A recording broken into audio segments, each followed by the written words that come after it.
Good morning, everyone. I'm here with Gustavo. How are you, Gustavo? Good morning, doing great, and you? All good, all good. How's the hangover from the carnival?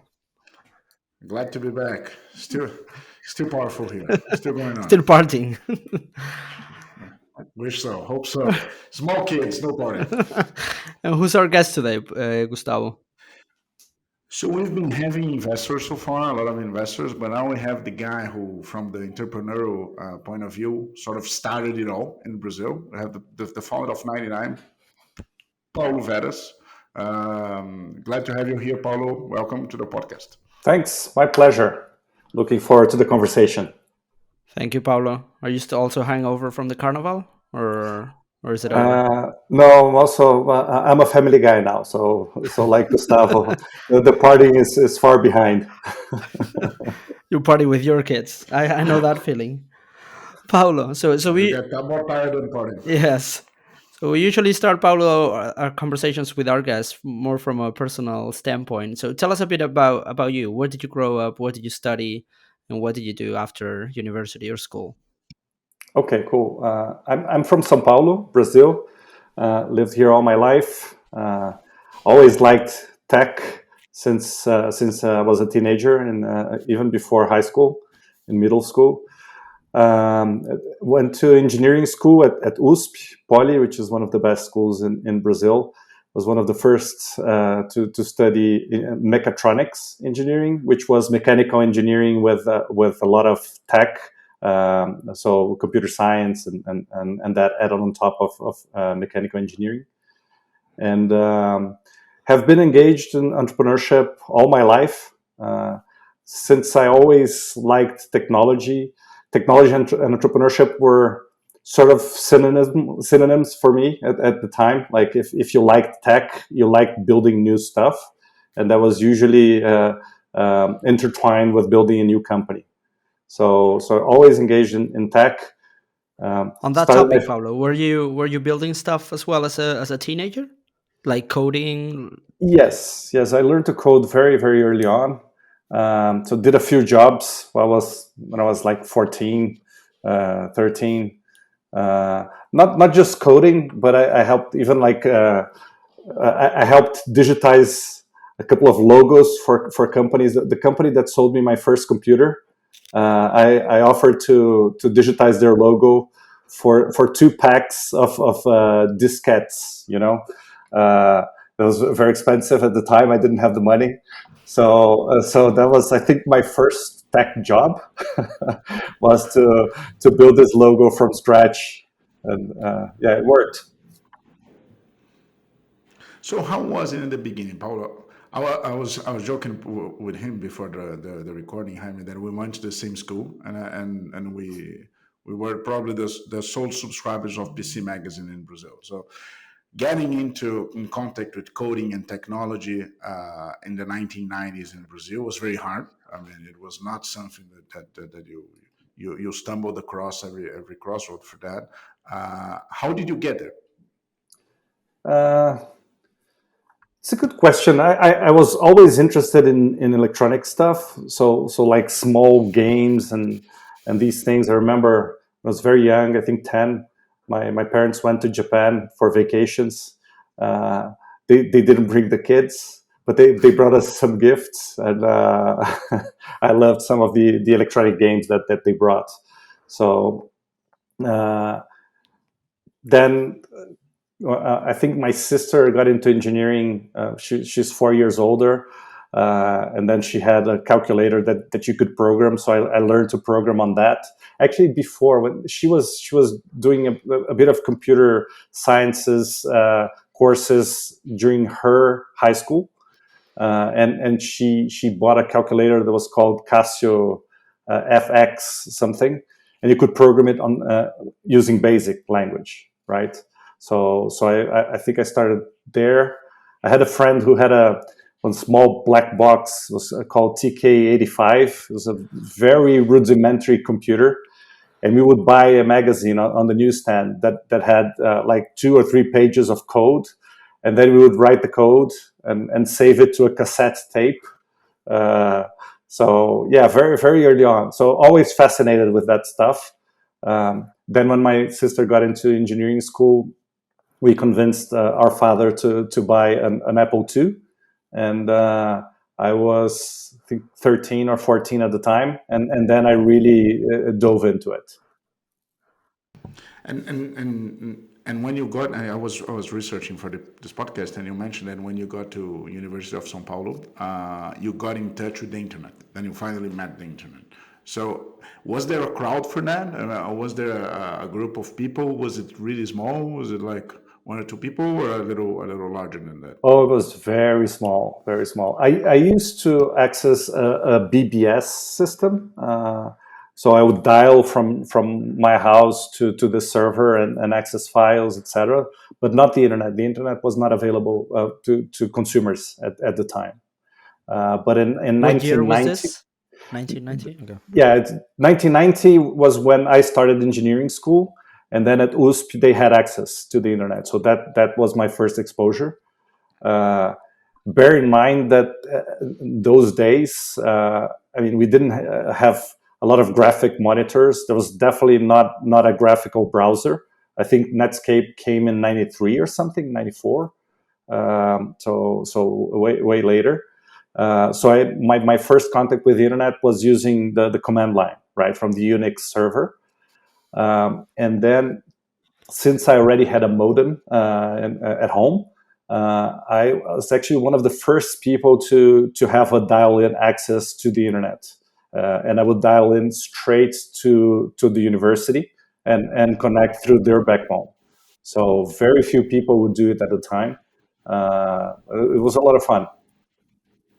And was it mainly Americans? I mean, the people you related with through the BBS internet, The or BBS was relatively foreign? local, so it was mostly people. There was a tech community from Brazil and São Paulo who accessed that.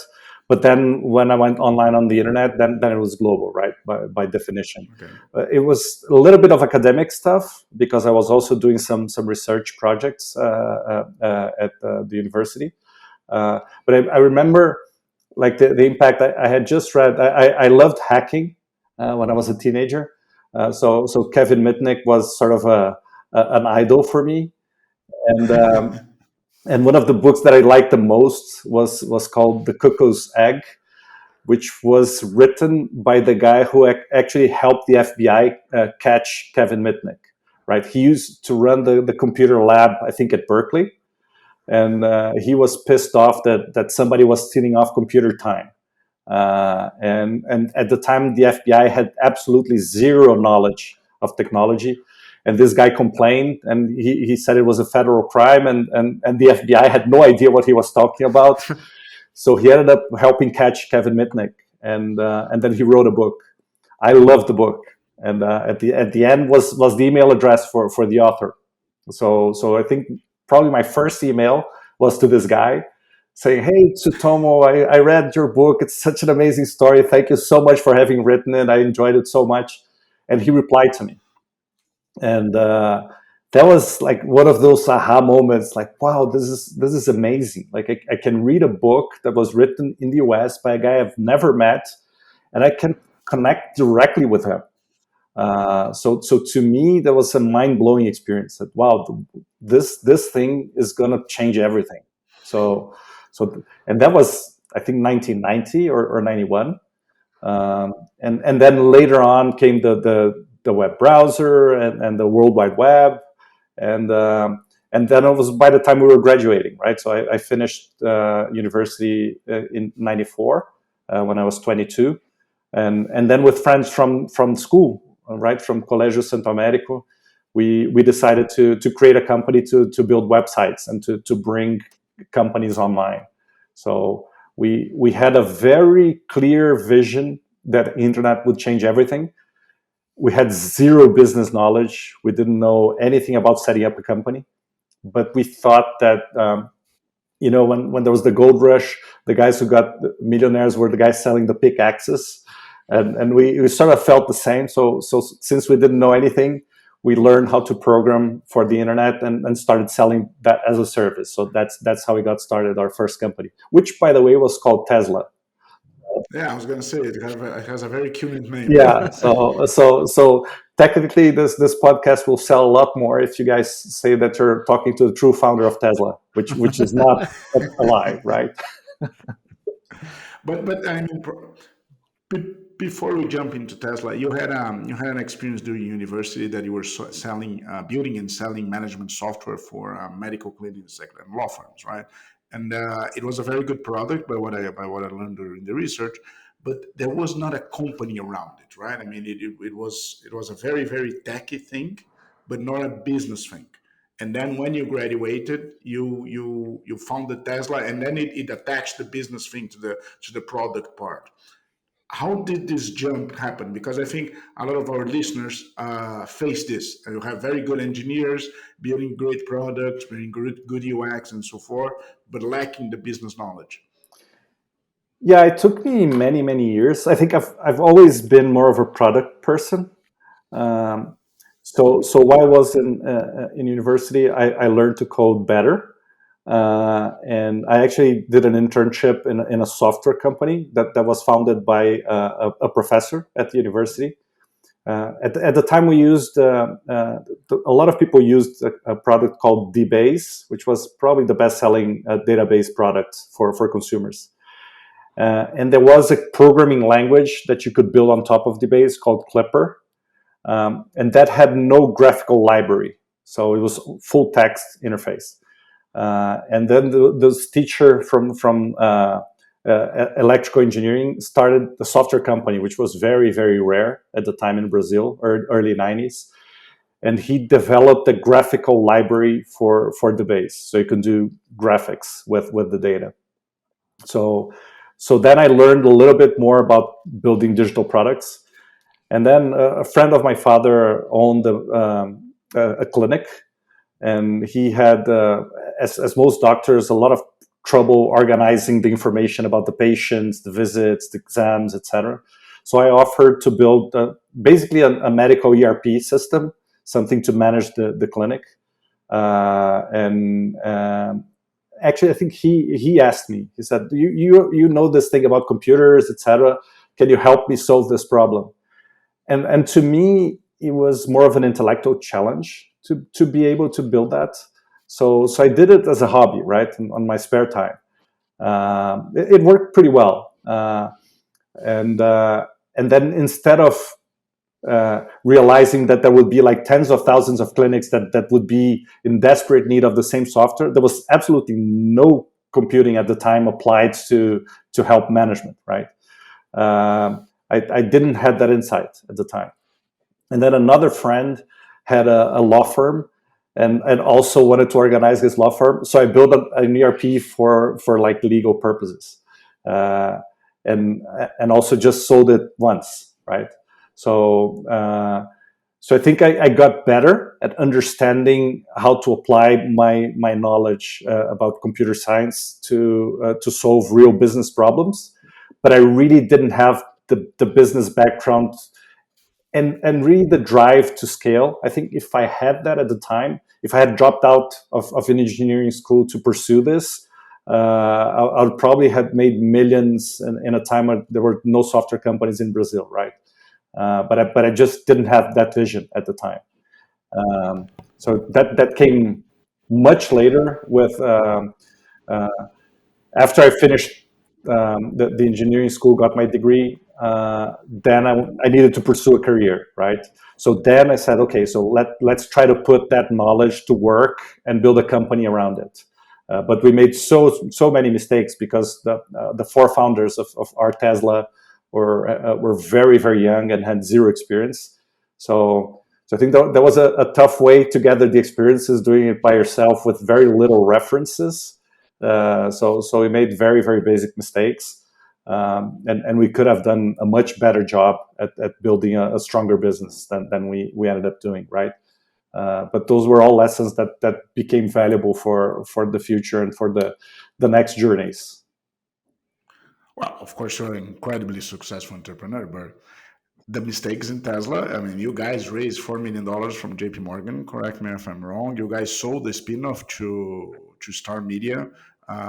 You guys hired a professional CEO and so forth. So, I mean, it was at the time a very successful startup also, right? It was, yes. I think it didn't end up. GSP was the first website that we developed for ourselves. So instead of selling it to a third party, we did it in house. It was our own product, and we ended up selling it, and that was great. It was one of the earliest transactions in that space, and it gave me enough money to live abroad for a year, do an MBA, and then travel for another year, and then still come back and buy an apartment for myself. So yeah, I guess it was a success story. It was not huge, but I was 26, 27 at the time, so it was pretty relevant for the ecosystem that we had in Brazil. And how was the ecosystem at the time? I must have been raising $4 million from JP Morgan at that time seems incredibly amazing. How was the competition in startups in Brazil and the investors ecosystem? So we started very early when the internet was not trending. We had a lot of effort to sell the concept of the internet to prospect clients because very few people at the time used the internet. So I think the first maybe 3 years, we started Tesla around 95.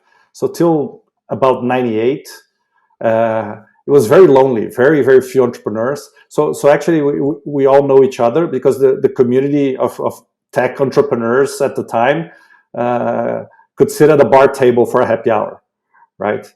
And then 98, I think things changed a lot in Brazil. I think in the US it was a little bit earlier that money started flowing in, but I think the IPO of Netscape was really one of the biggest events in the US.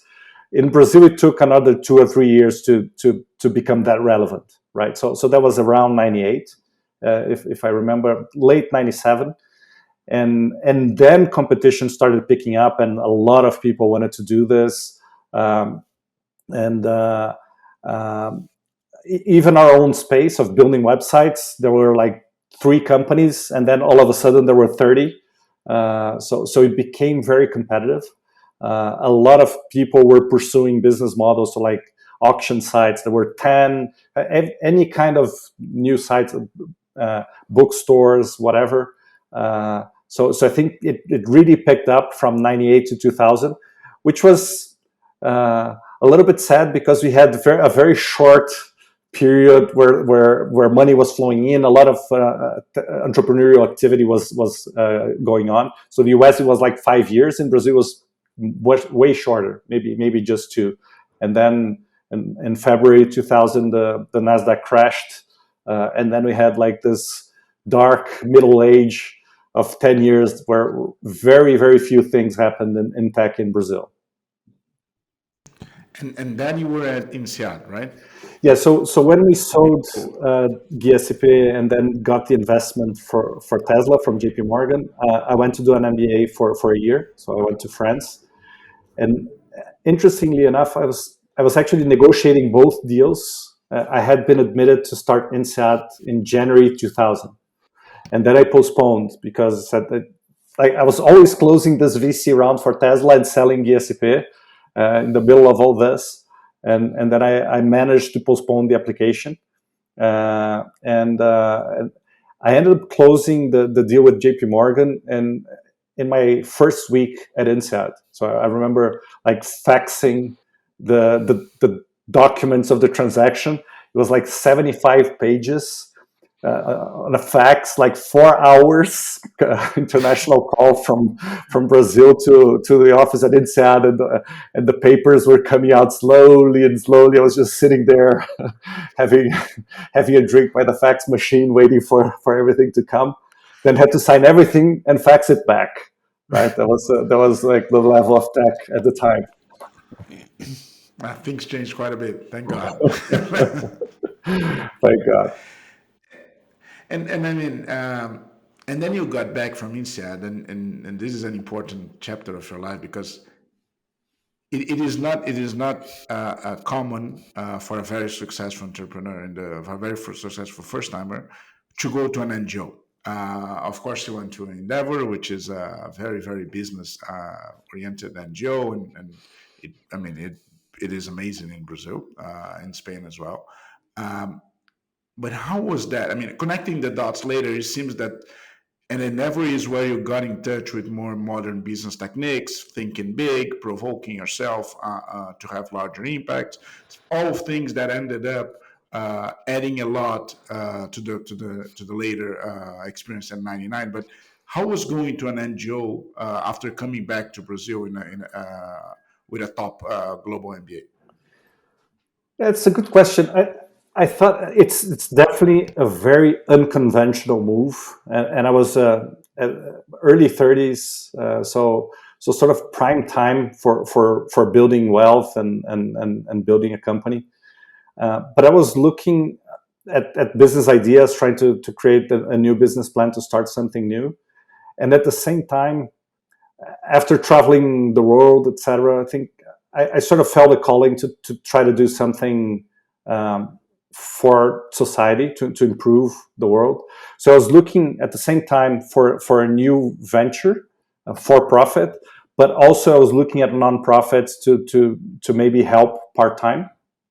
And then Endeavor came, and it was a perfect match at the time. So my realization then was if I spend a good cycle at Endeavor, I'll probably be able to build something much bigger afterwards. So I think what allowed me to do that was I'm not a very anxious person. So to me, it was not like I need to do this right now, otherwise I lose the opportunity. The window will close. I will never be able to do it again.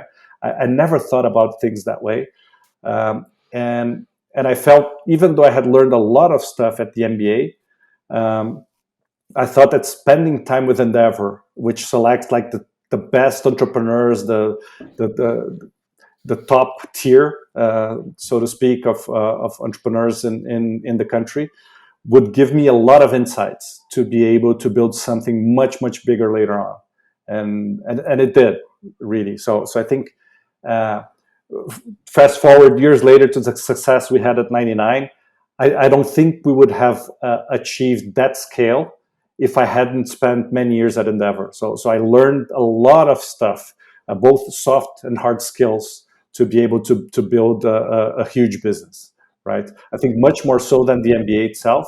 The MBA is a bit more technical background, etc. So you understand things that I needed to learn about finance, about marketing, accounting, a lot of stuff that was required, but not sufficient to build a huge company.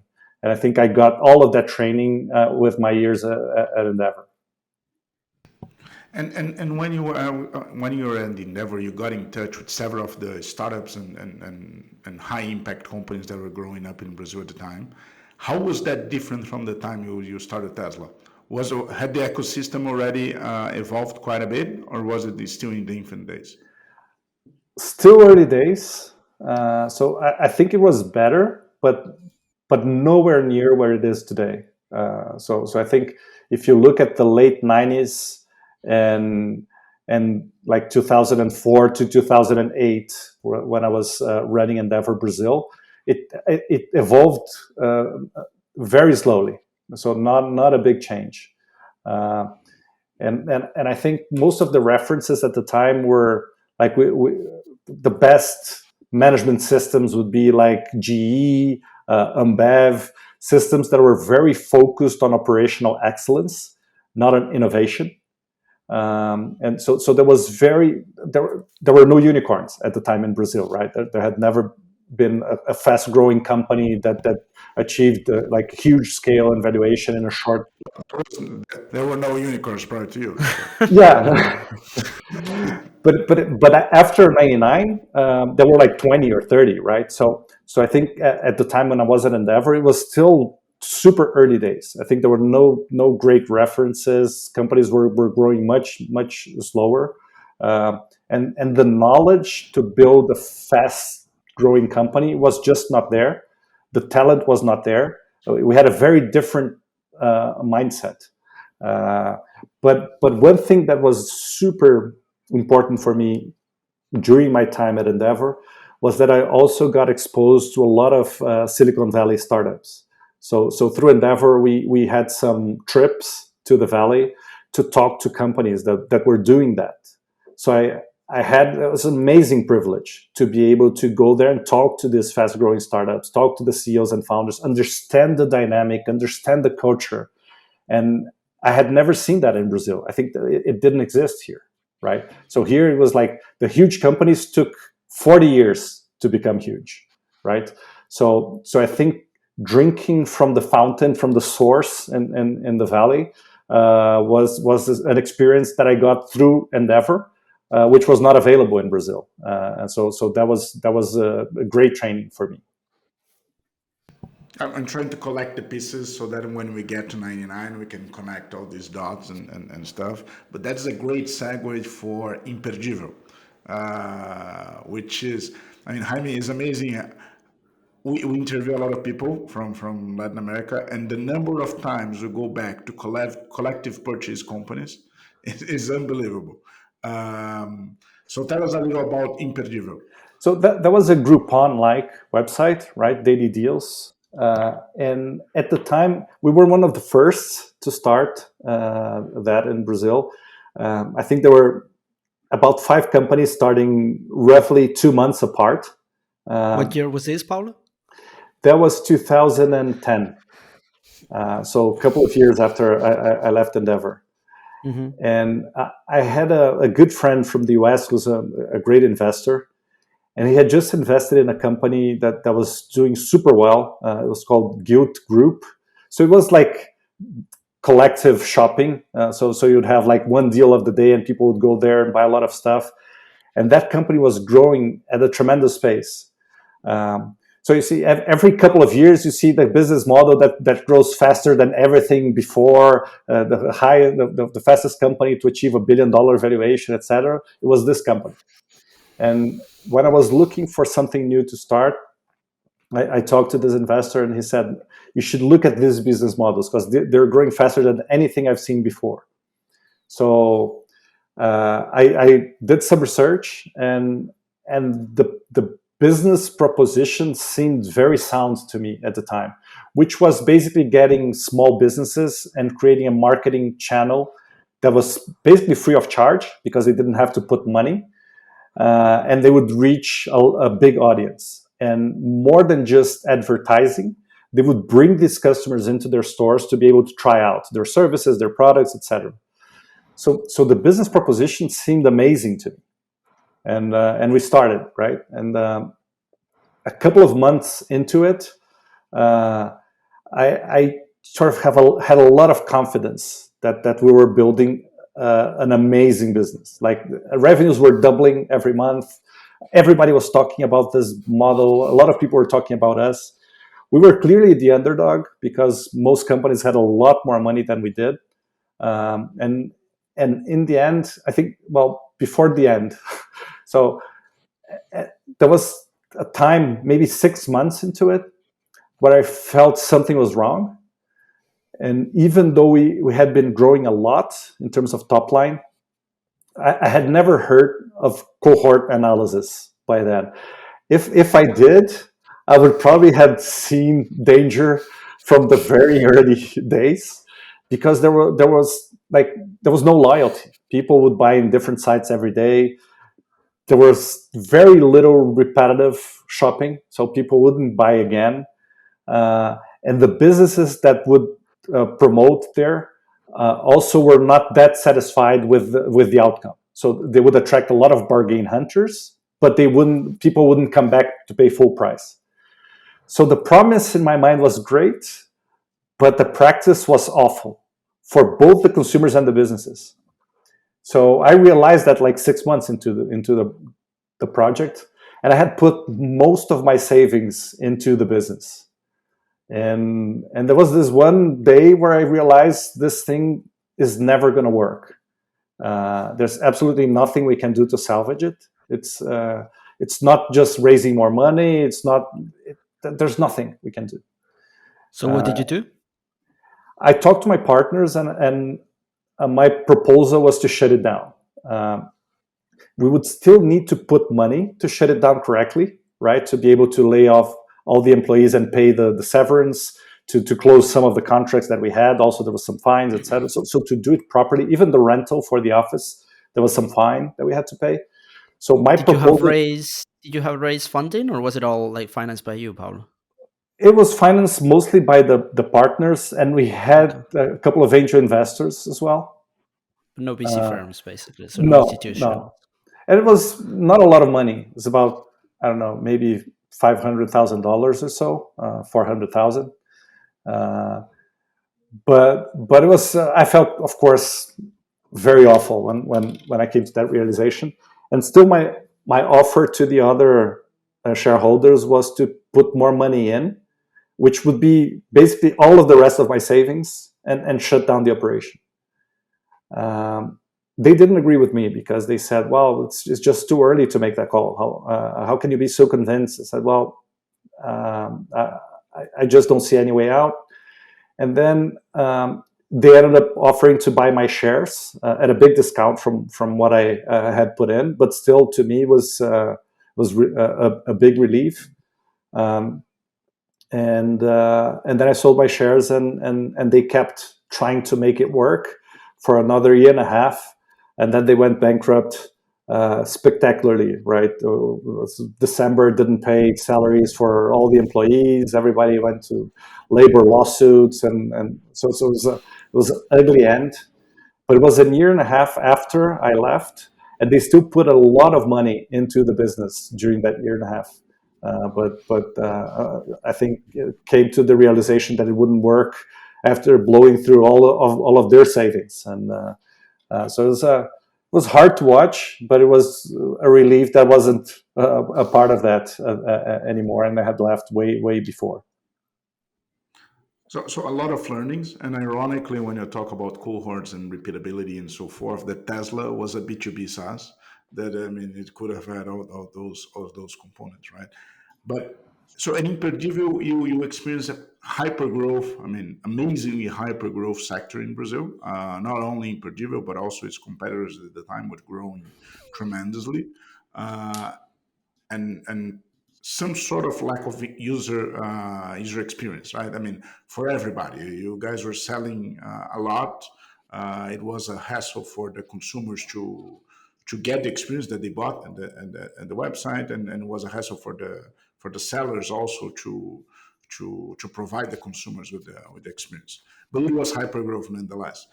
How did that change your mindset for then going on to the next venture, which is what where everything ended up and made the first Brazilian unicorn? Right. Yes, it was a very important experience. So even though I stayed there for less than a year, it was the first company that I was running that grew so fast. Within 6 months, we had 100 people working at the company. We were selling deals in 10 different cities. So I think, yeah, that was my first experience in building something that moved that fast, which is interesting, right? It was very painful, of course. I lost a lot of money, but I think the experience I gathered there was critical to be able to do it again later on. So I think all of the failures that I had in my entrepreneurial life added up to critical learnings to be able to build 99. So it's easy to see that looking backwards. Of course, when you're failing, it's a lot of desperation and frustration, but it was super important.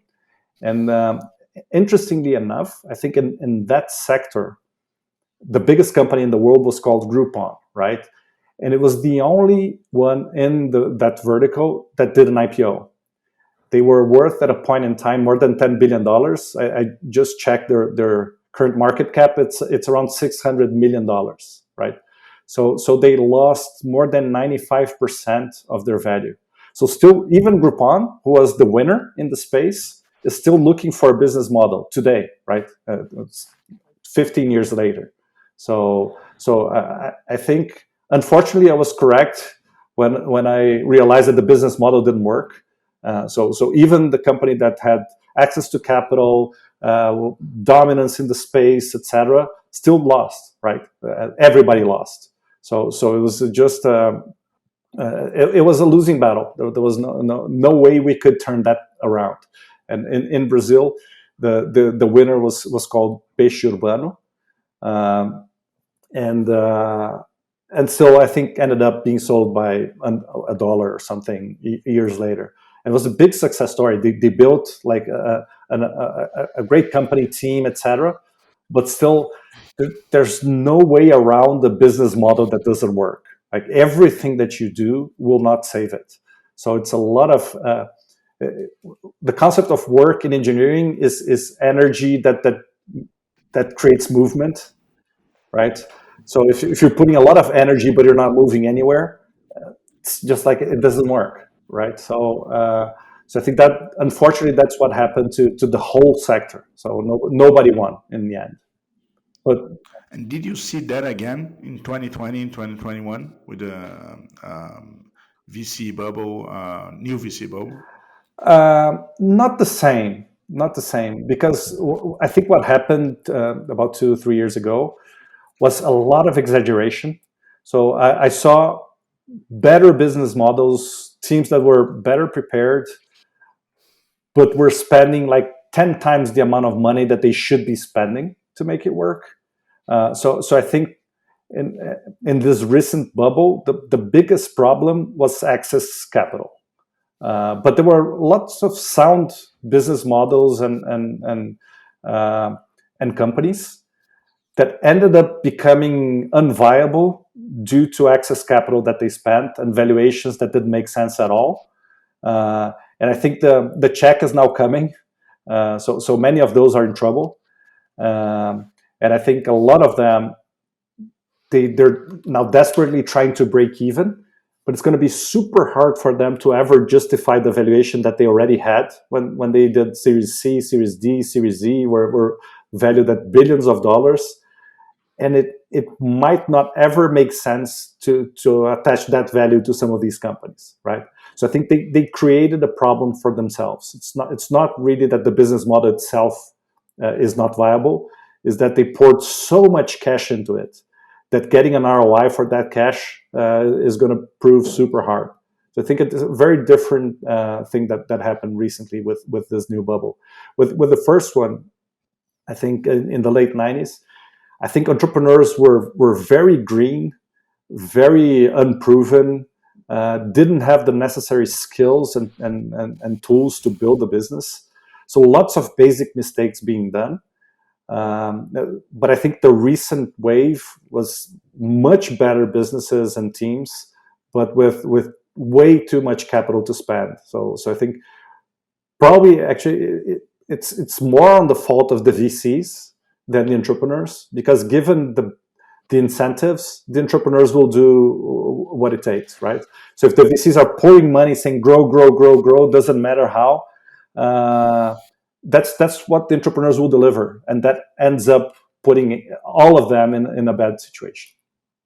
Yeah, it's interesting what you mentioned, Paulo, about the daily deal sites, because I think that phenomenon, and we also talked about it in the podcast with the Peixe Urbano story, but also happened, I think, across the world, because I think in Europe at that time was the same. Very fast growing businesses with not very nice unit economics that ended up going bust. And I was actually talking to someone who was deep into this battle, quote unquote, in Spain at that time. And he said that, I mean, related to what you were saying about Groupon, he actually said that the only guys who made money were the ones smart or lucky enough to sell to the leaders at the peak.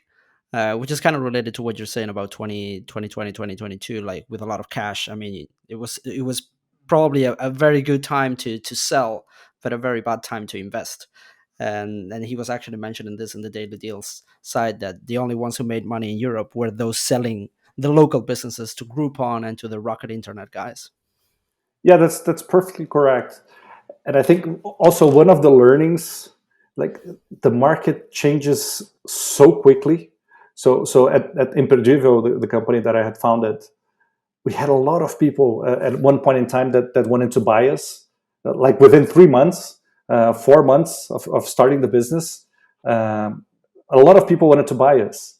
and we held on to it. So, well, now for the first time we're building something that could be huge. Let's build it up and sell it for a Mm. big ticket. Yeah. And then the market uh, completely changed. And within weeks, I was calling everybody up to see if they were still interested, and nobody was. Right.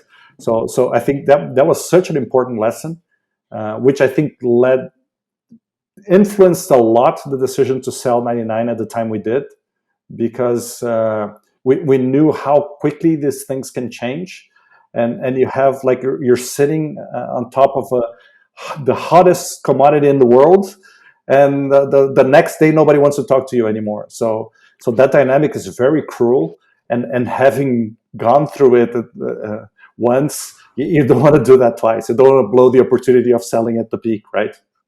Yeah. Yeah. No, exactly. I mean, we're trying here to collect all the pieces that for the listeners to see that even though you stumble things in the beginning, you collect a lot of learnings that are very relevant going forward. So then, at some day, you went to an Endeavor event and met two guys presenting a social network there to potential investors. Um, and you saw something in those two guys. Um, and here's a very interesting part I want to ask about the co-founder selection, because you didn't like the product, as far as I know. You liked the guys, you didn't like the product, and then you started iterating all three of you into something different, and ended up in ride hailing. Um, what did you see in them? I mean, you have been into Tesla, then you went to the MBA, a lot of experience looking at entrepreneurs in Endeavor, then with the Imperdível experience. But those two guys struck something in you that others didn't. What was that? Yeah. I think throughout my professional life, I started as a very tech guy. So did a lot of coding, architecture. Like the first websites that were built in Brazil, I built many of them, and I built from start to finish. I was the whole team behind it. Um, so first few years, I was a very technical guy, right?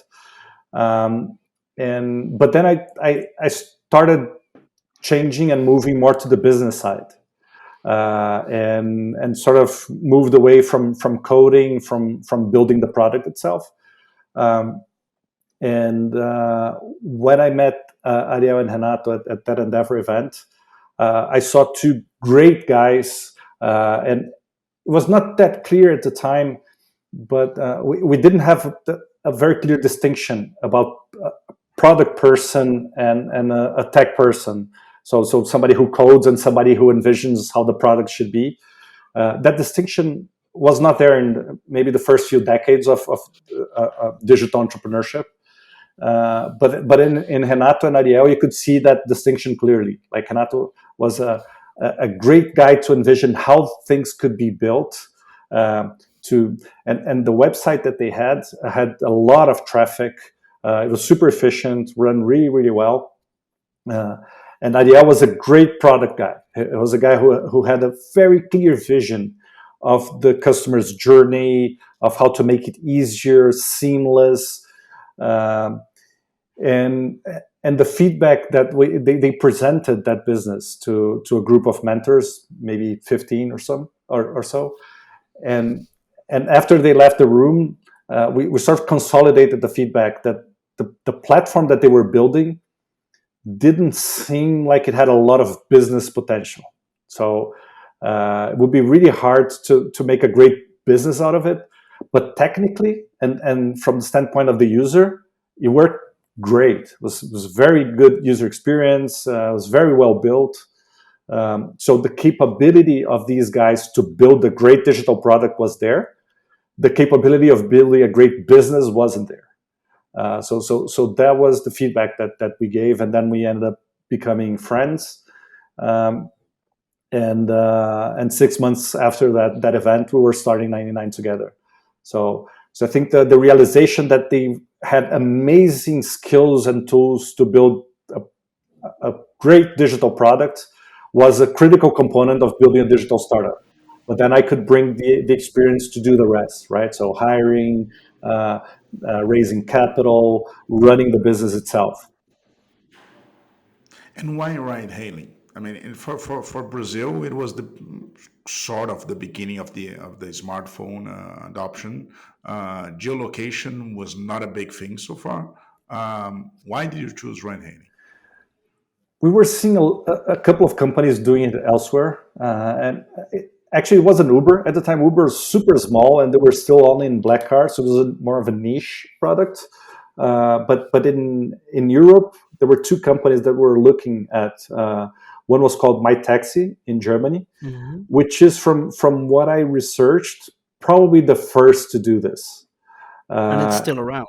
and it's still around. I think it was bought by Daimler a couple of years Yep. ago, Yeah, yeah, yeah. and then there was Halo in London, which is I'm not sure if it's still around. I don't think so. Um, and and we looked at the problem they were solving, and I said, well, this would be perfect for Brazil. And the taxi system in Brazil was very outdated, very analog. So there were a couple of radio taxis which were like really powered by radio central. So you'd have to call in an 800 number to talk to a dispatch center, and they would actually use physical radios to contact drivers and get you a ride. Uh, and I'm not talking like that was created 40 years ago, but that was still up and running 10 years ago or 15 years ago. And we started in 99 in 2012. That was still the norm. So if you wanted to call a taxi, that was how it happened. And it usually took a half hour for you to get the car. So sometimes you would go to meetings with clients, for instance, you would get somewhere else and you had to go back, and you would see people, this is like so crazy. You would see people when they come into the meeting, they call the radio taxi and ask for the taxi back. And you would say, like, well, why are you asking for the taxi back? Well, it's going to take more than the meeting for the taxi to get here. It's going to take like 45 minutes, an hour. So we're already letting them know that we need a car. And that was just crazy, right? So the problem was very obvious. It was a huge market. And so at the time, nobody was doing it in Brazil that we knew of. And then that's when we decided to go for it. I think the smartphone penetration was still very low, but most of the people who could afford taxis, which were expensive in Brazil, still are, they already had smartphones. So the passengers were not that big of a deal. The drivers were, though, because they only had feature phones. They had never installed an app there. So to be able to make that work, we would need to sell the idea to the drivers, and they would need to purchase smartphones. So that was one of the tough barriers in 2012. But we managed to get it done. So I think the being the pioneers, it usually has a cost associated to it because you have to create the market. But I think we did a good job in terms of leading the market especially in our hometown, São Paulo, which is the largest market in Brazil since the early days. So that was a big advantage for us. We got a lot of word of mouth and a lot of free publicity because we were the first to scale that solution in the biggest city in Brazil. And how was it like building a marketplace from scratch? I mean, you had the Imperdível, but here it seems like it was much more fragmented, right? I mean, you you don't have like very big cab drivers associations to go after. You sort of have to go to the small ones and conquer each and every one, right? You could do both strategies. There was a union, and there were some, as we call it, cooperativas, right? The cooperatives of drivers, which had the biggest ones had like 600, 700 taxis. So actually, a couple of companies went to that approach, went to that strategy. We felt it was a shortcut that wouldn't lead anywhere since the beginning, because the cooperativas they used systems that were bad, they were slow. So we had a feeling like it was a temptation, right? We can cut the time to grow a lot, if we close with like 5 or 6 cooperatives and put 300 or 3,000 cars in the platform. But we felt we would just be building a very short layer, digital layer on top of a system that didn't work well. So I said this is never going to work to bring a better user experience. So there was one company in Rio called Resolve AI, which went straight for that approach. So closing partnerships with the cooperatives and trying to make that work. But they're in the end, they took 20 minutes to get a taxi, right? So it didn't work well. So we went for the hard approach, which was really one by one. But we sort of had the feeling that even though it would take longer and it would be tougher, it would be way stronger, because being very distributed creates not a single point of failure, right? If a cooperative doesn't work with you anymore, you could lose half of your fleet from one day to the other. But closing this contract with each individual driver, that would never happen. So we decided to take the toughest path possible, in the hopes that it will build a lot of resilience in the business. And we were right. It was tough, but it provided us with that strength that we needed to get it on. Yeah, it's defensibility at the end of the day, I guess, as well. Yes, definitely. Pablo, and since the fresh from Imperdível was still the wound was very fresh, and what you said about business models that do not work, I'm pretty sure you looked at this and you looked at the business model very closely. So I guess that at the time when you decided to go all in with 99, I mean, you had no question marks about the business model at that point, without taking into account competition and what ended up happening later, right? Yes, I think it was very clear to me that the market was huge, because it already existed, right? So I think at the time, I don't recall the exact figures, but it was like the whole taxi market was around $5 billion a year. So it's a sizable market, and it was already there. So our business at the beginning was not to create a new market; it was just to create a new way of tapping into that market. And then it was very obvious that if we're building a marketplace in a market that's already big, and we're getting a take rate for the transactions that are going through the platform, it's viable. And we started the business with very little cash.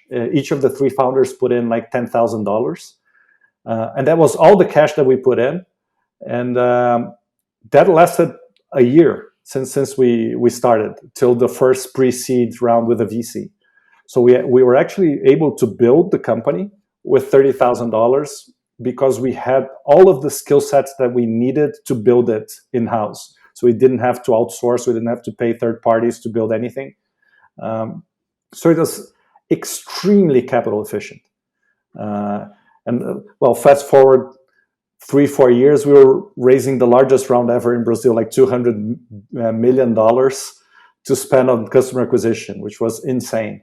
But the business itself was great, super capital efficient. It was a true tech platform that would provide the engine to the marketplace. So I think it was very clear to us from the beginning that it was viable.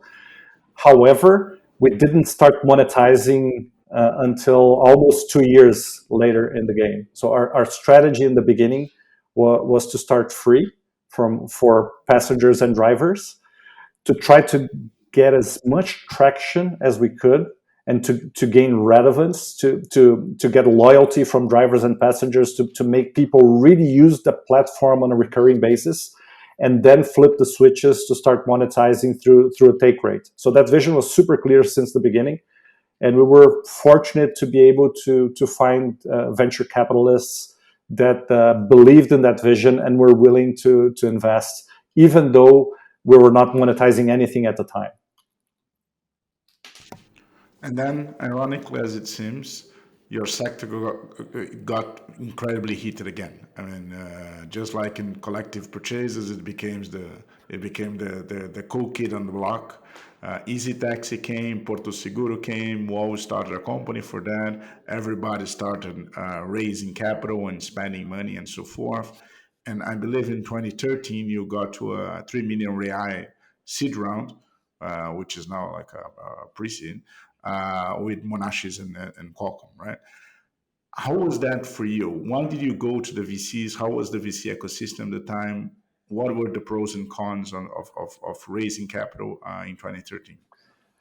Well, I guess I had the bad luck of choosing like the sectors that had the most capital intensive players in the world. So we're doing daily deals that, well, shit, we're going against Groupon. Those guys have like billions, they're IPOing, etc.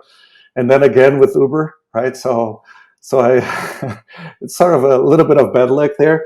Uh, but the market in Brazil was not as big as it is today for funding, for VC funding. Um, and usually it's funny, still today, the businesses that I find the best, that I invest personally in, VCs don't like them. So I tend to be on the anti-portfolio of a lot of good guys. Uh, for whatever reason, I don't still understand.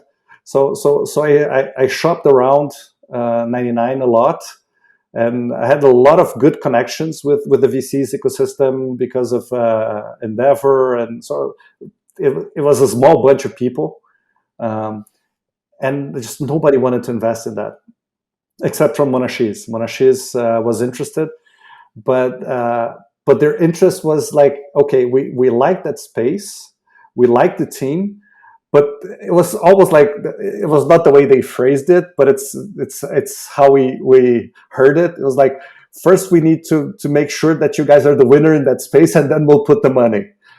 And, and I said, okay, but we have like $30,000 in the business. Money could really help us accelerate. So that's high interest rates. That's what high interest rate gets. So we created a good relationship with them, and they were touching base every month to see the traction, to see new passengers, new drivers, rides, etc. And once they were sort of sure that we had a good horse in the race, then they put together a term sheet and got the investment done.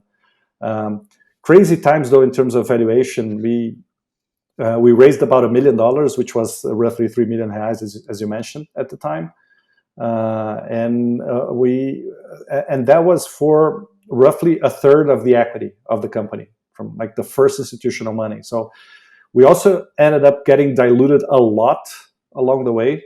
We always closed rounds in very suboptimal terms, to say the least. So very, very pressured. So the reason for doing the round was we definitely needed more money to stay in the game. I think we stretched as far as we could the $10,000 each. We were only in Sao Paulo. We needed to expand to the rest of Brazil, and we couldn't do that without external capital. So the rationale for doing the round was quite obvious. And Renato and Ariel, however, didn't want to do it. They had heard very bad things about venture capital and had friends with bad experiences, etc. But we ended up reaching a compromise, and they said, okay, Paulo, we understand that we're going to need this money to win, but we're only going to accept it if we don't have to do anything about this, if we don't have to talk to the VCs, if we don't have to read the contracts, if we like, you're going to take care of the whole thing, of the whole VC thing. We don't even care. We don't want to know. So if you promise us that you can do everything regarding managing the VC and raising the money, etc., then we'll go along with it. And I said, fine, okay. It was kind of natural as well, because it was the experience that I had that they didn't. They wanted to stay focused on building the product and the tech. So it was not a bad arrangement. But then we got the term sheet from Monashis, and then I sat down with them and said, guys, listen, okay, I understand we agreed that you wouldn't need to discuss and negotiate, etc., but you guys need to understand these terms. I cannot make this decision for you. Like you have to understand the terms, the liquidity preference, the governance, things that we cannot do anymore. Just us. We're going to have to ask for permission. So I cannot make those decisions by myself. You need to understand what we're getting into. So we did a session like 3 hours, went through all of the terms, and they said, okay, let's go forward, and so we did. And here I want to touch upon two cases that I think are interesting for the audience. The first one is choices. So I don't know if it's that this time, but around it, Easy Taxi went on an international spree. Easy Taxi went to several countries at once. They went to the Middle East, Latin America, and so forth. And 99, as far as I know, stayed in Brazil. Uh, and probably you guys had this internal discussion if you should follow the competitor or not, and why you didn't. And the second one is I have a famous saying of yours here that says that when you're an entrepreneur, you wake up, you take a shower, you brush your teeth, and you fundraise. You're always fundraising. You're always talking about the startups. You're always talking about with investors and so forth. So when you need the cash, it's easier to do that. Would you be able to comment on those two things a bit? Yeah, I think actually I always liked to learn a lot from my competitors, and I find so childish when you have entrepreneurs that are bad mouthing the competition and avoiding using their product and talking bad things about it. I always found it so childish. So I always like to learn. I always think that some competitors are doing some things better than we are. So there are always learnings there. Always like to use the competitors' products. We ask people from 99 to use Easy Taxi, Uber, other systems to understand what we could do better. So I actually learned some things about fundraising with Easy Taxi, because they were fundraising so much more than us, and then I realized that I used to think about the fundraising rounds as discrete events. So you're running the business, you're running low on cash, you start a round, you work through it, you get the money, and then you start working again on the business and stop fundraising. And one of the guys who ran Easy Taxi for a fair bit, he raised a round just on top of a previous round, and I said, "Why are you doing this? You just raised capital." And he said, "Well, the way we look at things here is different. We don't look at fundraising as discrete events. We look at a continuum. So one side has to be building the business, and building the business has investment requirements. You need cash to deploy along the way. So we have a team that's always looking for sources of the cash and working to bring that cash in, so that the business is not going to be constrained, the growth is not going to be constrained by lack of capital." And it changed my way of thinking, my way of looking at fundraising for the better. And I think it also helped a lot of the companies that I invested to put that mindset into practice. So that's why I mean by always fundraising. It takes a lot of time and effort. Fundraising is tough. It distracts you from running the business. So one of the advices that I give entrepreneurs is always hire somebody, maybe a junior person that's in charge of fundraising, that's doing that all the time, mapping out the funds, creating connections, so that when the time comes for you to close a round, you're not starting from scratch. So I think that was super helpful. And it's also a skill, right, Pablo? Something that you can learn and improve. Yes, of course. It's a skill that you personally improve on, but you also improve the pitch, right? So by talking to a lot of VCs, you get very good feedback for free, right? Just for your time, basically, which can improve the pitch and the business itself. So sometimes VCs bring very thoughtful concerns about bits and pieces of the business, and provide some insights for you to go back and go back to the drawing board and address them. And I think it improves the business. It makes the business more robust. So definitely. And the other part of the question you asked, Gustavo, I think regarding Easy Taxi expanding to tons of different countries at the same time, and we focused on Brazil. We did have that discussion many times. I think we tried to avoid the trap that we saw in the late 90s, where VCs would back companies that had to go regional. and didn't make any sense for many of these companies. So they wasted tons of money, time, and we had a very high degree of confidence that if we built 99 in Brazil alone and we led the market, it could be a multi-billion-dollar business. So we didn't feel the need to go elsewhere.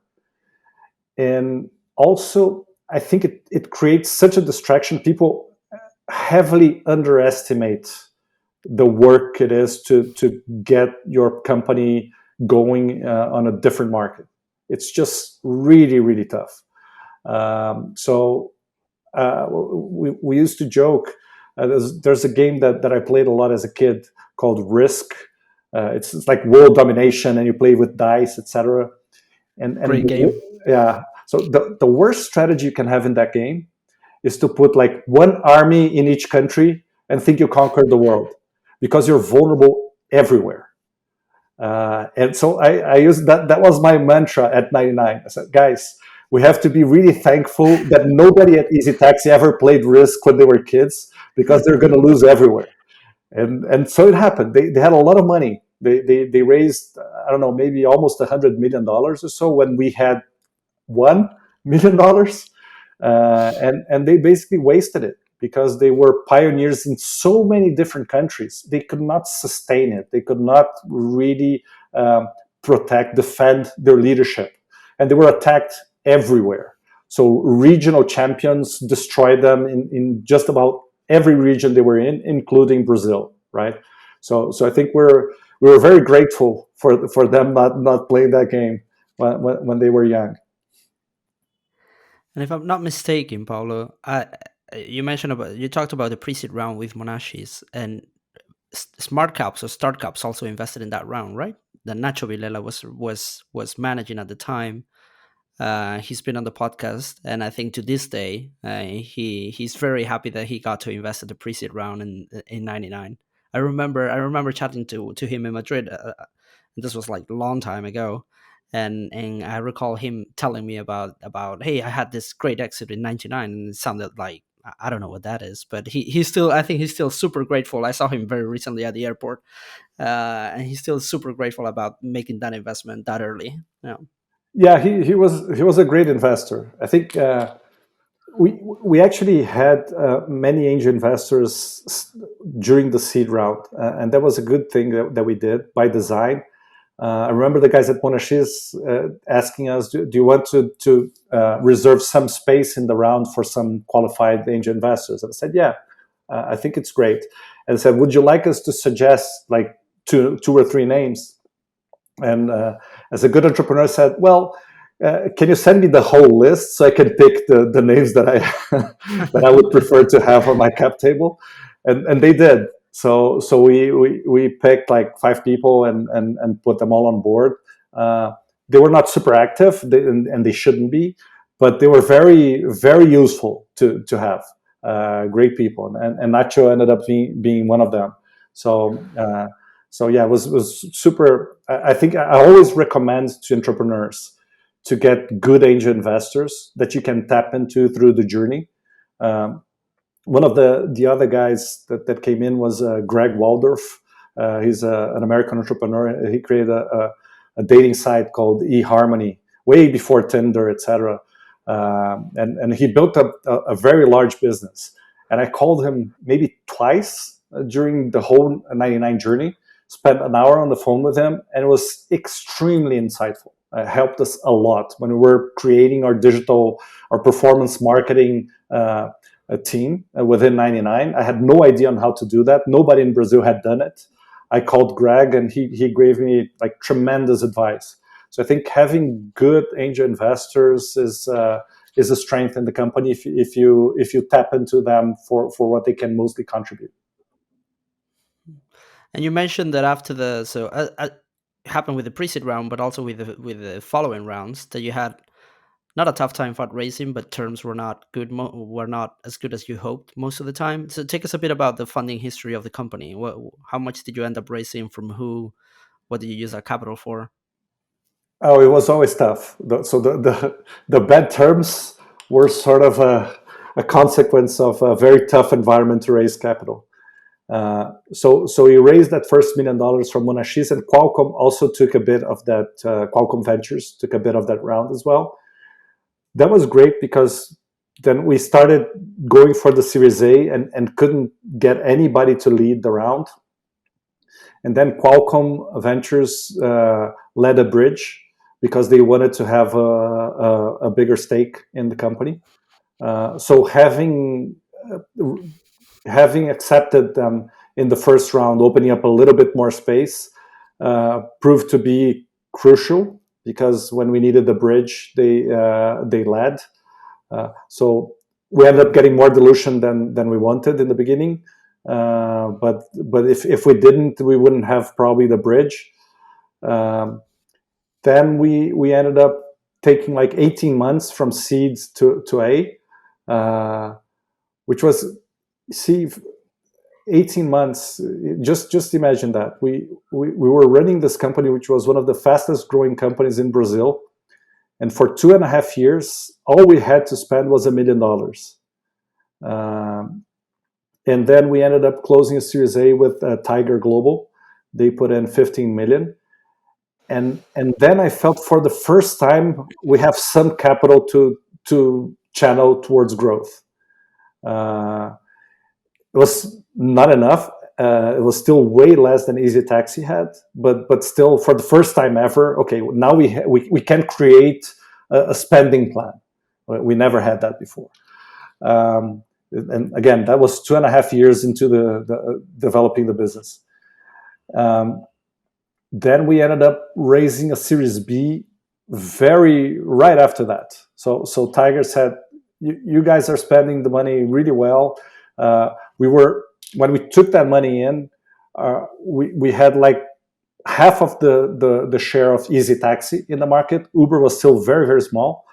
And once we started deploying that cash very, very smartly, we started growing a lot faster than Easy Taxi. And so within a couple of months, we're sort of on par. And then Tiger said, "Okay, guys, let's not lose momentum. Uber's looming; they're testing the market, etc. Let's put more cash in and step on the gas." And we did. So we closed the A round, $15 million in January, and then in July we closed the B round, another 25 million. And then it took us another 18 months to close the C round. And in that period, we were very close to bankruptcy a couple of times.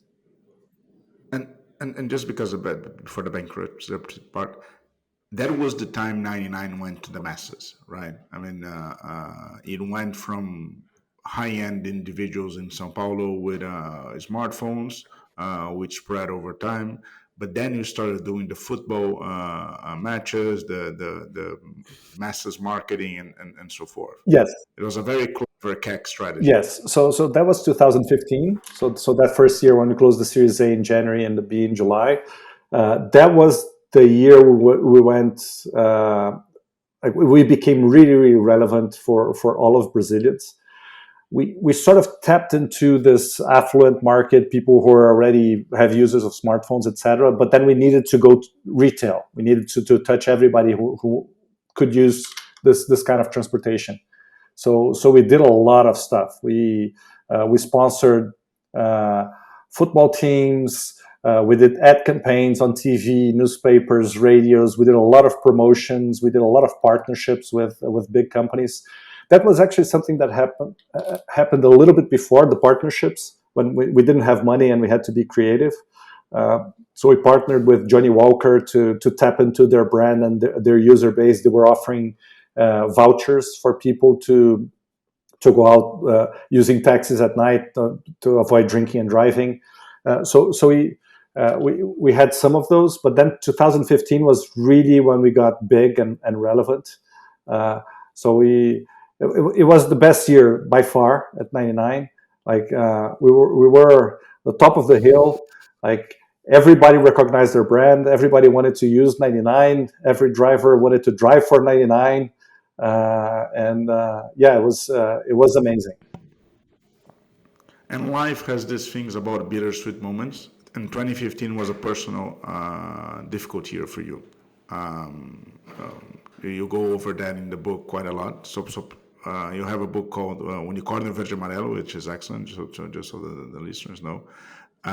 But you fought leukemia while being a CEO, and right after that, you had the company's most challenging time. You go about April 2016. And we were discussing before the recording about mental health and so forth. How was focusing during such a challenging personal time and a pivotal time for the company? How was focusing on the business, focusing on competition, fundraising? It was all happening at once, right? It was, yes. I ended up actually signing the Series B from the hospital. I had started my first sessions of chemotherapy. So when I got diagnosed was June 2015. So we were sort of finalizing the docs for the Series B. Ended up closing it in July, right? So I closed it from the hospital. I think one thing that sort of helped me through it was understanding that was halfway through the mission at 99. There was a lot of stuff to be done. So I didn't even consider, like a lot of people say, okay, so you're going to get treated, so get well, don't think about the company. To me, it was sort of almost the other way around. Like, no, I still have to do all of these things for the company. And I think as an entrepreneur, like sometimes you get asked, how do you separate your personal life from your professional life?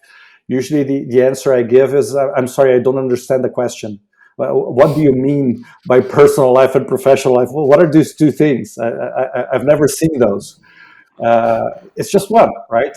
And the business, it presents challenges and concerns and worries, but also a lot of joy, achievements. So it's just like your life is so intertwined with the business.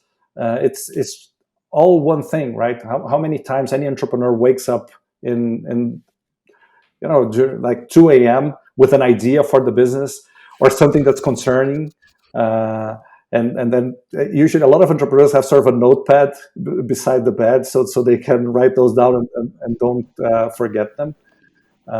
So I still had a very clear mission that wasn't done at the company. I can only imagine how happy your doctors were with that view.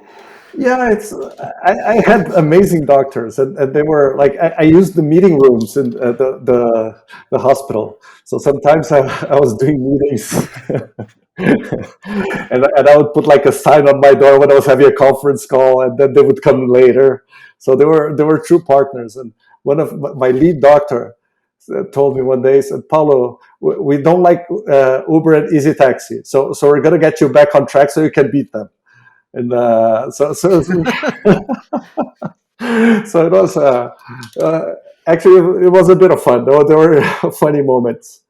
So I think, to me, one thing that helps to keep the focus is to not reminisce on what's not going well, but to think about what is it that I control and how can I improve the outcome, both for the company and myself. I think that provides a lot of peace if you're not distraught and distressed about bad things that happen. But you have to face that head on. You cannot sugarcoat these. You cannot pretend that they're not there. So you really have to face the problem.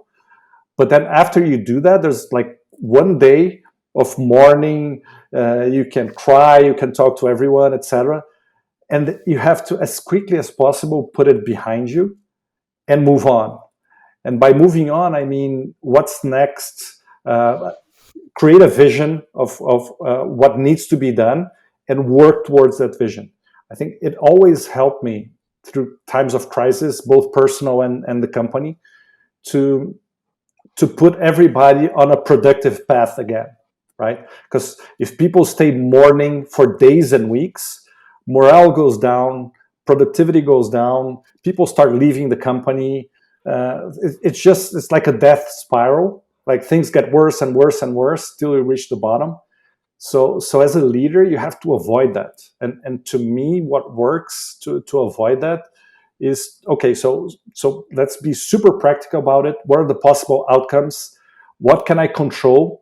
And how can I spend all my effort, energy, and mind is on building the good outcomes, right? So focusing on whatever it is that you control gives you a lot of peace of mind, and takes, like, it just doesn't leave a lot of space in your brain for thinking about the bad outcomes, because you're confident that a good outcome exists and you have a credible path to get there. So work on it. I think that to me does wonders. Yeah, impressive. And you mentioned that in 2015 you were top of the hill. You raised the Series B, the 20 million Series B, but then you also said that in 2016 you almost died, or you were very close to bankruptcy. What happened there? Yeah, I almost died in the company as well. So, and both sort of at the same time. Because when I got back to 99, I was still like very debilitated, because when you treat for leukemia, you take away all of your body's defenses. So the white blood cells that defend your body from intruders, the count is very low. So I used to do like blood tests twice, 3 times a week. When I was on the edge of being able to come back, I came back. It was February 2016. I was very unlucky at the time, because there was a surge of H1N1 virus. And I caught it at the first week that I went back to the office. Treated for it, was sort of okay. Went back, but then I caught another virus, became pneumonia, and then I was hospitalized, and spent like a week in the ICU, on ventilators, etc. So the prospect then was not great. And at exactly the same time, the company was burning through a lot of cash. Uh, Revenues were around 2 million reais per month. Spend was around 6. So the company was burning like 4 million. And we had roughly 30 some in the bank. So if we had to account for the cost of shutting down, etc., we had maybe less than 6 months. If we were not to account for that, it was like 8 or 9 months on like the traditional way to calculate runway, which is how much cash you have at the bank versus how much you're spending. That would be like 8, 9 months. But Traditional meaning whatever entrepreneur does and the VC gets crazy about it. right. So then I remember I just before, when I was worsening, I was already at the hospital. Before I went to the ICU, I wrote a big email to the leadership team at 99 saying, guys, you have to control costs. You have to seriously change course. I told them I'm going to sleep for a few days now, because I'm going to be sedated. It could be a few days or it could be forever. Not sure. But here's a list of things that I believe the company should do. And then in the end, it worked. I got back on my feet, went back to the company, and I was able to work through the list that I had given them. And so as soon as I came back, we totally changed course. We created a plan to break even, and we sort of gave it 6 weeks for the plan to be implemented. It was very clear what we needed to do. Basically, just so people understand, we had almost all of our revenues was a take rate, was the commission from the rides that were paid through the app. But unfortunately, just 1/3 of the rides were paid through the app. 2/3 of passengers preferred to pay directly to the driver, and in those transactions, we didn't collect anything. So the idea was simple. If we managed to create a way to collect our commission on all rides, we would break even. So concept was simple. implementation was extremely tricky, right? How do you take a commission on a ride that's paid in cash directly to the driver? How do you know how much it was? How do you collect your share? But we created a plan. We created a very sound plan actually, and then I called all of the leadership of the company saying, guys, this is our situation. This is how much cash we have. This is how much we're burning. So this is not going to lead us anywhere. We've been on the road for a year trying to raise a new round. It's not happening, and we cannot count on it. So we have to build an alternative plan. And then I gave them 6 weeks to work through it and flip the switch. I remember at the time we had a team from Bain Consulting helping us with another project, and we said, guys, listen, for the next 6 weeks, everybody stops everything that is not directly related to this agenda. Now we're only going to talk about breaking even, and that's it. So you go back to your desks, you cancel all of your commitments that are unrelated to this. You tell your teams, etc. All the company is going to focus on this for the next 6 weeks, and which is a little bit of what I told before, right? So the situation was dire, but we had a plan. So let's focus on the plan.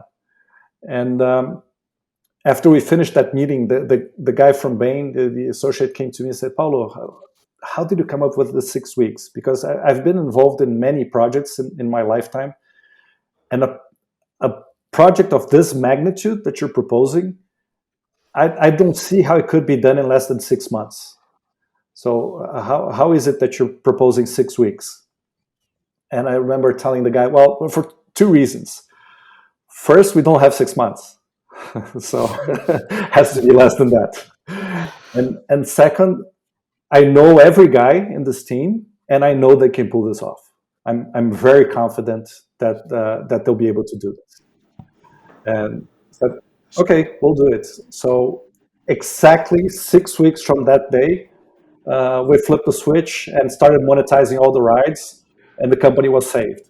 We're in a bad situation. We're breaking even. Uber was destroying us, but we wouldn't need to shut down the company. So that was a huge relief. I think people underestimate that break even moment, the impact that it has on the company and the founders is just amazing. Like it's a huge weight that you lift from your shoulders. Say, okay, now we're viable. Now any other plan can work. But I remember like discussing with a couple of investors. They were not very keen on us doing that plan. They wanted us to keep spending the money to grow, because they said, well, if we're not growing, then we can't close another round. And I told them, guys, if we're not here, then we can't raise another round. So if we're not alive, if the company is not operating, then I can truly attest that it's impossible to close a new round. If we're not growing, I'm sure it makes it a lot harder to raise a new round, but it's not impossible. So I think those decisions are super tricky, and I think it's really up to the founding team to make them. But the relief when we broke even was just amazing. Something that really has to be celebrated, because then you have options. So maybe not great options at the beginning, but then you have optionality for the future. So that's a great feeling to have. So and that happened in the middle of, I mean, Uber was killing it in Brazil, subsidizing several rides. Competition was trying to hire and poach and hire best talents. You were in the hospital with the health treatment and so forth. How do you inspire and motivate teams in this kind of tough situations? Is it the best approach to go fully transparent and tell the team just like it is? Is the best approach to try to sweeten up the pill a little bit so that people have something to grasp on? Does it change from one kind of team to the other? I'm asking you this because you went through this in '99, but I mean, you also went through this at Imperdível. You also went through this several times at Endeavor, and you are a mentor of several startups. Yeah, I believe it depends on your leadership style. So I think it has to match, and it also depends on the company values. Not all are the same. The way I prefer to do it is full transparency. Uh, I think it's crucial to have a vision that's still workable and believable, even through the highest of the crisis that you're facing. Like, if you don't understand how it could be better, then giving full transparency, you just instigate panic on the troops, right? So I think transparency is super important, but having a clear vision for the future is as important, because then you have to address the problems, but you still believe in the future. Otherwise, why stay? Otherwise, why fight? Right? If you don't believe that you can win, why fight? So I think those two things must work together. You have to be transparent about the issues. You have to face the problems head on. You cannot sugarcoat the pill. Otherwise, people will not have the urgency to solve the issues. Like if I said, okay, maybe you should start trying that plan, etc., then it will be done in 6 months, not 6 weeks. So to have that sense of urgency, to channel all the energy to what needs to be done, you need full transparency. But then you need to understand what's at the end of the tunnel. You need to understand that after overcoming these hurdles, you can resume the growth path. You can still win. Um, so I think that combination is what needs to happen, because then you can deal with the crisis with full power, but also with the belief that there's life after that, right? I used to tell a lot of the guys at 99 that sometimes it felt like the sinking Titanic, and people are playing the violin on the deck as the boat was sinking. And then Uber was trying to push the employees, saying, "Guys, your boat is sinking, and by the way, we already won, right? So jump ship." Uh, and nobody went, right? So they actually formalized offers to around 15 people on the leadership team at 99, and there was not a single person who switched. And that, to me, as an entrepreneur, that is the proudest moment. Uh, it's not like people are crazy. But we built such a strong and connected team of people that they were willing to battle it out and to see what happened after that. So everybody was suffering together. Everybody was fighting together on the trenches. We were taking mortar fire from all over, from the competitors, and still people were, like, they looked at each other in the eye, and said, "We're going to do this. We're going to turn this around. We're going to build this, and we're going to win." So there's nothing that makes an entrepreneur prouder than having a team that thinks like this. Um, so in the end, it happened, but there were a million reasons why it maybe wouldn't get to success, right? But their belief, I think, was based on these two things. We have serious problems. We have to address those. But after we overcome them, we can still win. So we're still in the game. We're getting beat up. We're getting destroyed. We're losing market share. I remember when we started 2016 with like 2/3 market share, like 60 to 70% of the rides in Brazil were done through 99. We got to the end of their year when we were beat up tremendously. We had 10 to 15% market share. And Uber went from like 5 to 85. Uh, so it was a very, very tough year for morale. Like we had the perfect year in 15, and we had the worst year in 16. Like we're really like struggling to stay afloat. Uh, but then 2017, we ended up in January closing the Series C, and then we were back on track. We had money again. We could compete against Uber.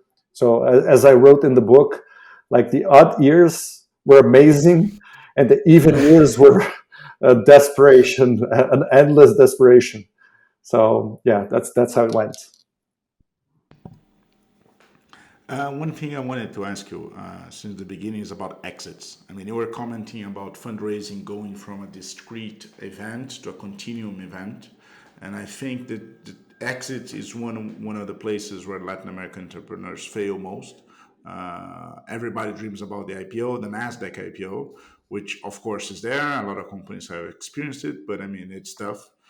Domestic IPOs face some problem of windows. The windows are fairly fast, and they happen every once in a while, but they're not open all the time.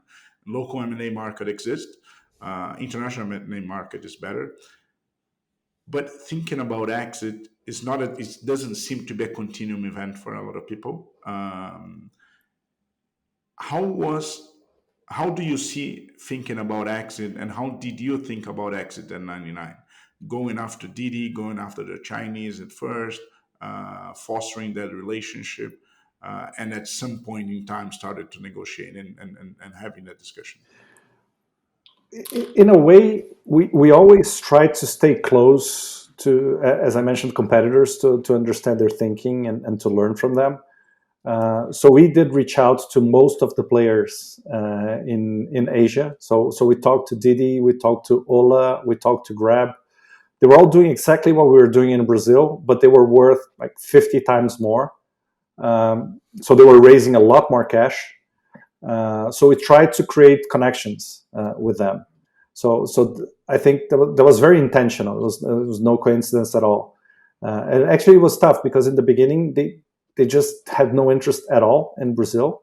So we had to insist a lot to be able to talk to them, to find the right people, etc. But it was not that we wanted to sell to them. I think, as you mentioned, the continuum, you need to build options, right? And we knew that this business model would require more cash, and we were fighting against Uber, which was the baddest, biggest, boldest startup ever. So we needed friends on our side. Would that be an exit or a minority investment or whatever? So we reached out to them and we tried to build those relationships. I think that the IPO would have been an option. And in the end, Didi did an IPO, right? And the 99 component on their business, I think was valued at the multiple of, I don't know, 5 to 8 times what they paid just a couple of years later. So it was a huge deal for them. But it was also a huge deal for us because I think at the time we were still very pressured by Uber. And when we raised the Series C, which was $200 million from Didi and SoftBank, it was at the time by far the largest round ever for a Brazilian startup. And we still needed more money to be able to compete head to head with Uber in Brazil. So Uber was really interested in the market. Brazil turned out to be one of the best markets in the world for this business model. And it is for a lot of digital models, actually. So the three largest markets are China, US, and Brazil. And for many years, the three largest cities for ride hailing in the world were São Paulo, Rio, and Mexico City. And I think that's why you can build unicorns attacking the Brazilian market alone. It's a huge market, right? So we built that optionality, and we ended up getting Didi to invest a minority stake first. So we worked them together with them for about a year, and then by the end of 17, they had already acquired Uber in China. SoftBank had invested in Uber, so it would be hard for them to invest more money in 99. And then they ended up proposing to acquire the company, and we sold it to them. And how was negotiating with the Chinese? Different nationality. I mean, you were very used to Americans. You got SoftBank in Japan, but the Chinese were a new animal in the cap table, right? I think we provided a lot of challenges. I think Chinese in general have a lot of trouble with contracts and following through commitments. You see a lot of stories about China and people. So I talked to a lot of people who had done business with Chinese companies, etc., and they gave me a long list of concerns to address. So I think we did it well, but it's always tricky. I think the culture is very, very different. Even though they were hiring US law firms to support the deal, but it's always like it's much harder to negotiate, and you sort of feel like you're going back to square one all the time. Like some things that you already negotiated come back, and then you have to say, well, we had already discussed this.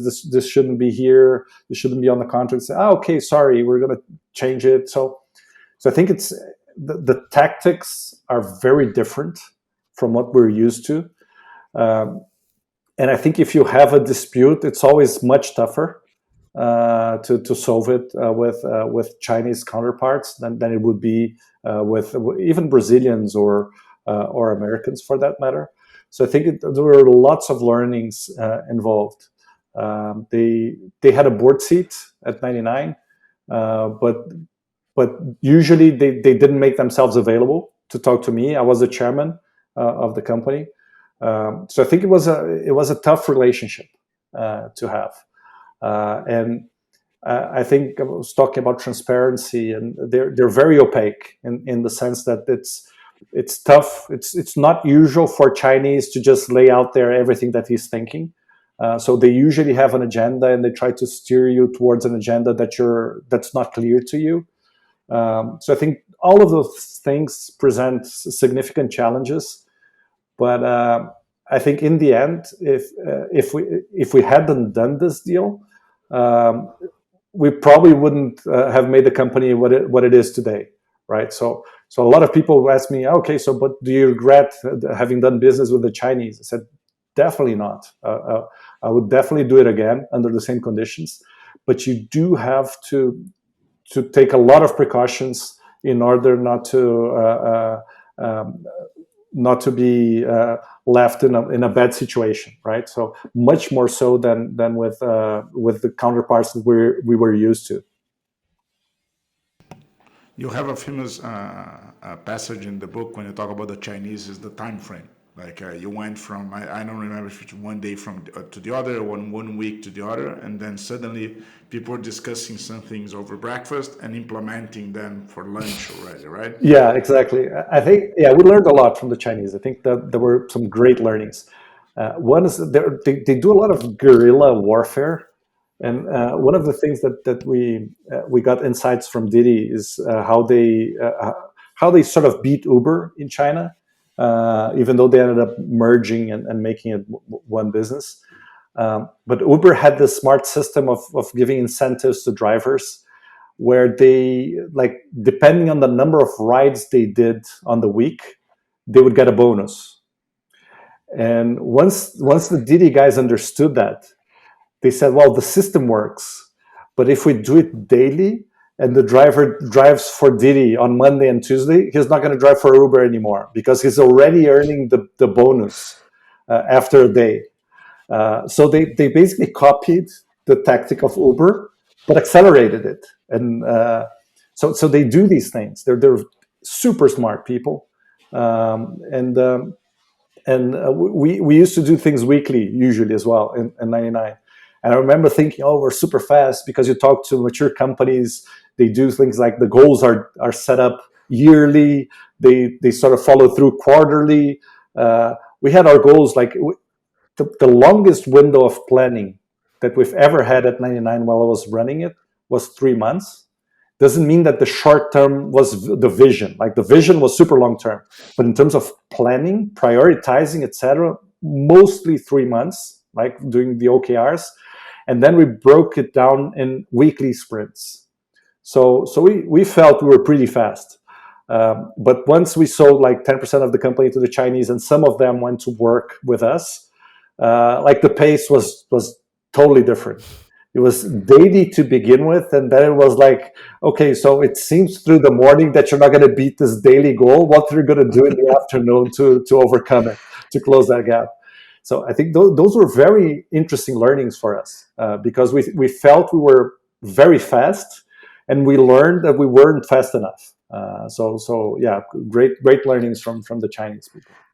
I think it was actually, I was just remembering, I think it was actually Julio Vasconcelos of Peixe Urbano who was telling the story about negotiating with them to sell Peixe Urbano to Baidu. I think it was Baidu. And Julio was telling the story that they moved super fast. So after closing the deal, he went out to the Baidu guys and he asked them, I mean, how do you guys manage to close this so fast? if people work, I don't know, I mean, they work a lot in China, but they probably work 12 hours. And the Baidu guy said, well, we have people working 2 shifts. So we have people working 12 hours and then another set of people working the other 12 hours. So that's how we managed to close it very fast. Yeah, so I think in general, they don't have, they're binary in terms of their speed, the Chinese. If they're interested, they're gonna close it in record time. If they're not interested, they'll still say they're interested, but they're never gonna close. So they're gonna stall forever. So it's very binary. They don't have like a middle speed. Let's see how it goes. No, it either goes like so that those are great learnings for dealing with the Chinese. And after selling, this is my last question. You went to the board. So after doing all this and like building first Brazilian unicorns, founding several startups and so forth, you became a board member of certain traditional companies. So Localiza, Boticário, Estapar, and so forth. Having seen all these and comparing to the first Endeavor days when you started relating with big Brazilian companies, how much has changed in terms of digitization, technology, innovation, open-mindedness, and so forth, business models? I believe a lot has changed, and if I can give you a couple of examples, it's been 6 years since we sold 99, and after we sold it, we signed and closed on the same day. It was all cash payment. So basically, we had zero ties to the company the following day, right? I just went to the office one more day after we closed to say goodbye to the folks. That was it. I since then took on a couple of boards. And just to give Localiza and Boticário as examples, when I started roughly 5 years ago, the tech sector had roughly 150, 200 people, and those were like 10 to 15,000 employees companies, right? So large corporations by Brazilian standards. And most of the tech people within the companies were actually project managers, and all the core skills and competences were third parties. So they would hire IBM, Accenture, CINT, etc., to do the coding, to build the architecture, the database. They completely shifted this around. So both of these companies now have 1,500 or 2,000 people in-house, full-time employees, and they internalized all of these core competencies. Everything, including UX, UI, mobile, architecture, data science, like the whole thing. So they unlocked a lot of growth and improved the user experience tremendously. I believe those are exceptions, though. I think most of the mature companies are going to die along the way because they're not willing to make what the changes it takes to compete in the current scenario. So I think working through OKRs rather than having just financial goals helps a lot. I think a lot of companies in Brazil and in the world created so much technical debt for heavily underinvesting in tech and just seeing, oh no, we cannot invest more than 4% of our gross sales in technology. It just makes no sense to think that way. You really have to understand what the opportunities are, what you can do, how much that would cost, and how much value that would bring to the business. So you have to completely change the mindset of those management systems. We discussed in the beginning how the golden standard for management was like GE. That model completely broke down. It doesn't work today, right? So today you need a model that is able to foster side by side operational excellence and innovation. I think Amazon is amazing at that, right? But not only Amazon. I think Google does it, Apple does it, Meta does it. Microsoft, I think it's incredible what Satya did. I think it's one of the greatest turnarounds of all time.